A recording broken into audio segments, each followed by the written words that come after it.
অজুর মধ্যে অজুর সুন্নতগুলো না করে শুধু ফরজ দিয়ে অজু করলে অজু হবে কিনা?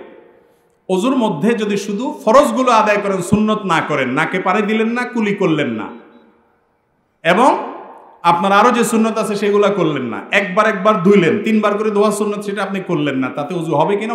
উত্তর হলো অজুর ফরজ আদায় হয়ে যাবে, অজু হয়ে যাবে। এটা দিয়ে আপনি নামাজ পড়তে পারবেন, কোরআন ধরতে পারবেন, সব ঠিক আছে। কিন্তু সুন্নত তরক যদি আপনি নিয়মিত করেন তাহলে সেটা অপূর্ণাঙ্গ অজু হবে।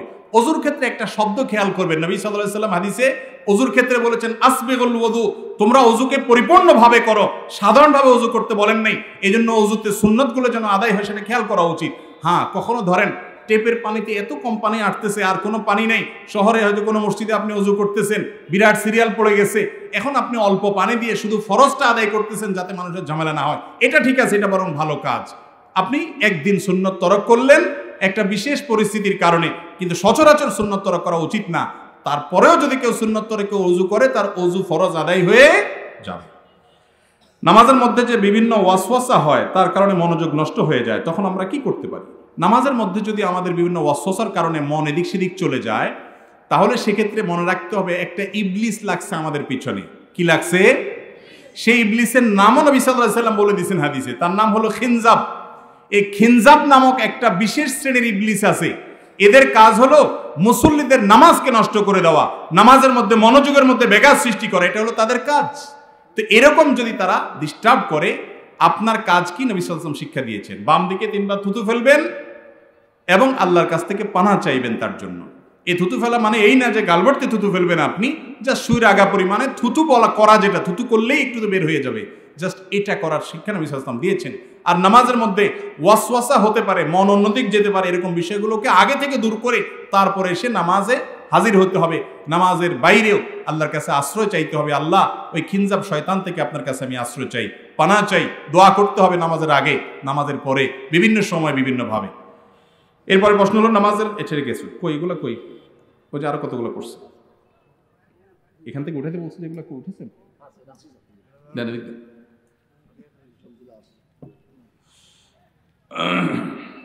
যেগুলো পড়ছে এগুলো উঠে দিতে বলছে।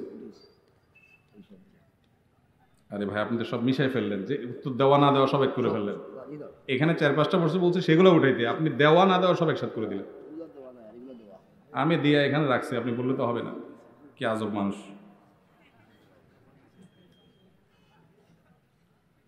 আমি নামাজ পড়ি, আমি একটা মেয়েকে কোনোভাবে ভুলতে পারছি না, আমি তাই তাকে ভুলতে আল্লাহর রাস্তায় চলে যেতে আমার করণীয় কি?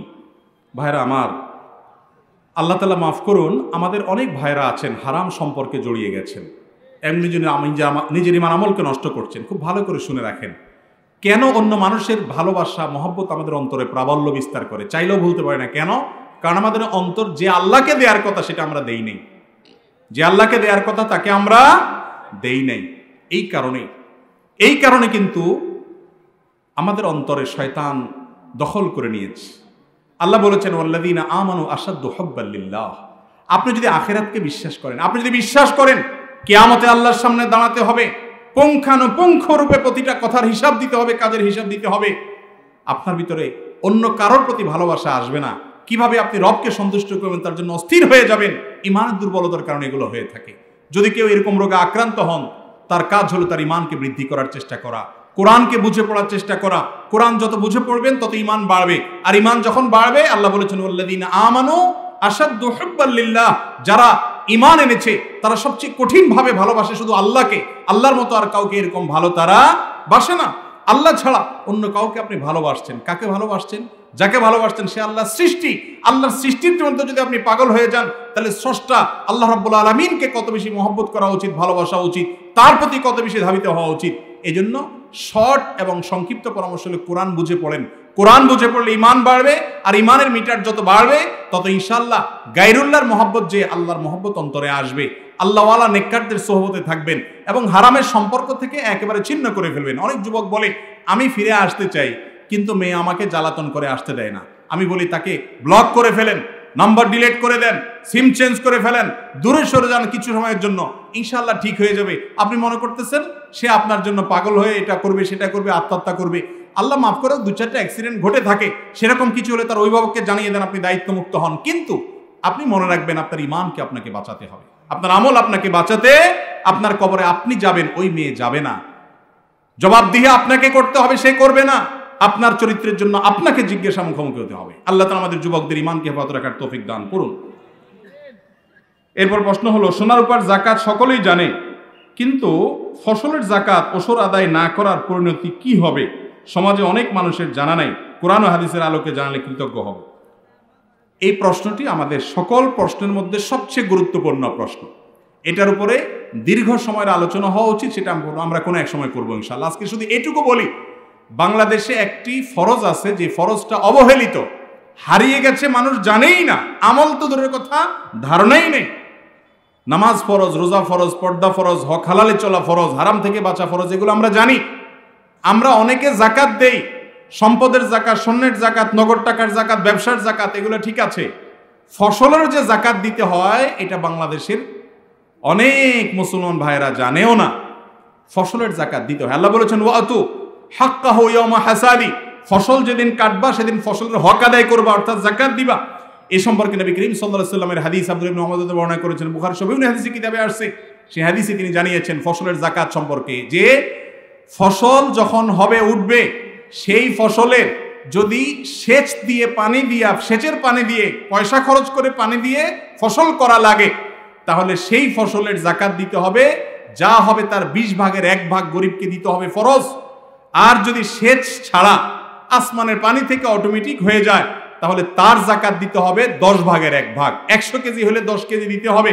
আর যদি সেচ দিয়া, কল দিয়া, আপনার সেলো মেশিন দিয়া, বিভিন্নভাবে আপনি নিজে পানি সেচন করে করতে হয় চাষাবাদ, তাহলে সেই ফসল থেকে, যে ফসল হবে ওই ক্ষেত থেকে, সেই ফসলের 20 ভাগের 1 ভাগ, অর্থাৎ 100 কেজি যদি হয়, তাহলে আপনি 5 কেজি দিতে হবে।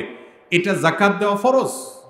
এবং এই যাকাতের সম্পর্কে সমস্ত উলামায়ে কেরাম সারা দুনিয়াতে একমত যে যাকাত, ফসলের যাকাত দিতে হবে, এটা ফরজ। আমরা অনেকে দেই না।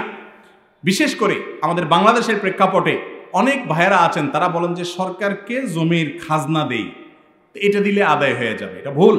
মুফতি শফি সাহেব রাহিমাহুল্লাহ স্পষ্ট এই বিষয়ে লিখেছেন, বই লিখেছেন আলাদা, যে যেই জমির খাজনা সরকার নেয়, এটাকে শরীয়ত যে যাকাতের কথা বলছে সেই হিসাবে নেয় না, যার কারণে এটাকে সেভাবে সরকার ব্যয় করে না। এটা রাষ্ট্রের প্রয়োজনে রাষ্ট্র নেয়, খরচ করে, সেটা আরেক বিষয়। কিন্তু আপনাকে ফসলের উৎপাদনের যাকাত দিতে হবে। ফসল উৎপাদন করতে আজকাল অনেক খরচ, লাভ হয় না, এটা হয় সেটা হয়, অনেক অভিযোগ আমাদের আছে। এটা নিয়ে ডিটেইল আলোচনা আমি আলাদা করবো ইনশাআল্লাহ। শুধু এইটুকু বলে রাখি যে ফসলের যাকাত দেওয়া ফরজ, আপনাকে দিতে হবে। কমপক্ষে কতটুকু ফসল হলে যাকাত দিতে হবে, এটা নিয়ে জমহুর এবং সংখ্যাগরিষ্ঠ ইমামদের মত হলো 5 ওয়াসাক হলে যাকাত দিতে হবে। 5 ওয়াসাক, এটাকে আজকাল মনের হিসাব করলে কত মন হয় সেটা নিয়ে কয়েকটা মত আছে। হানাফি মাযহাব অনুযায়ী এবং অনেক উলামাদের মত অনুযায়ী 25 মন আনুমানিক। অনেকে 16 মনের কথা বলেছেন, ইউসুফ আল কারজাবি 18 মনের কথা বলেছেন। 25 মনের কথাটা মোটামুটি আমাদের দেশের বেশিরভাগ উলামায়ে কেরাম এই মতটা, অর্থাৎ হানাফি মাযহাবের উলামায়ে কেরাম মত এটা। 25 মন হলে আপনাকে যাকাত দিতে হবে মিনিমাম, এর নিচে হলে ওইটা দিতে হবে না। কোনো ফসল 25 মন বা তার বেশি হয়েছে, যা হয়েছে, যদি সেটা আপনি সেচ টাকা দিয়ে করে থাকেন, তাহলে 20 ভাগের 1 ভাগ। আর যদি আসমানের পানি থেকে বৃষ্টি পানি দিয়ে হয়ে যায়, আপনার টাকা ছাড়া চলে, বা সেচের পানি ছাড়া হয় ফসল, তাহলে সেটা 10 ভাগের 1 ভাগ আপনাকে দিতে হবে। এই ফসলের যাকাত সম্পর্কে একটা জাতীয় দৈনিকে একজন বড় গবেষক, একজন সাবেক সচিব, তিনি একটা আর্টিকেল লিখেছেন। অসাধারণ কিছু তথ্য আমি সেখানে পেয়েছি। সেখানে তিনি লিখেছেন যে বাংলাদেশে স্বাভাবিকভাবে যে বছর চাষাবাদ করা যায়, সে বছর 4 কোটি টন ফসল উৎপাদন হয় সব মিলিয়ে। এই 4 কোটি টন ফসল যে উৎপাদন হয়, এগুলোর বেশিরভাগ জমির মালিক হলো সচ্ছলরা, যাদের অনেক জমি আছে, অল্প জমির মালিক কম। তো এই সচ্ছলরা যে জমির মালিক, সেটা যদি আমরা 50% ধরি, তাহলে সেক্ষেত্রে 2 কোটি টন ফসলের যাকাত দেওয়া লাগে।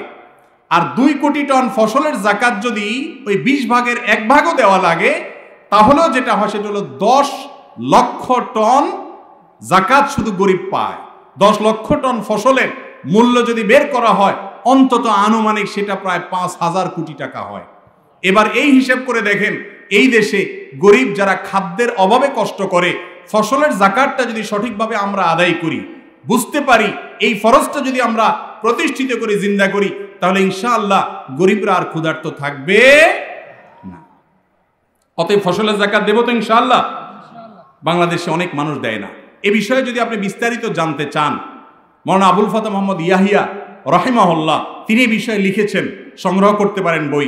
ডক্টর খন্দকার আব্দুল্লাহ জাহাঙ্গীর রাহিমাহুল্লাহ তার প্রসিদ্ধ বই আছে বাংলাদেশে ওসর বা ফসলের যাকাত, সেই বই কিনে বিস্তারিত জানবেন। আমরা ইনশাআল্লাহ কোনো এক জায়গায় দীর্ঘ এটা নিয়ে আলোচনা করব। আল্লাহ তাআলা ফসলের যাকাতের এই হারিয়ে যাওয়া ফরজ, ভুলে যাওয়া ফরজ, সুন্নত হারায় যাওয়া এক জিনিস, ফরজ বিস্তৃত হয়ে গেছে, হাজার হাজার লক্ষ লক্ষ কৃষক জানে না। আল্লাহ তাআলা আমাদেরকে জেনে আমল করার তৌফিক দান করুন।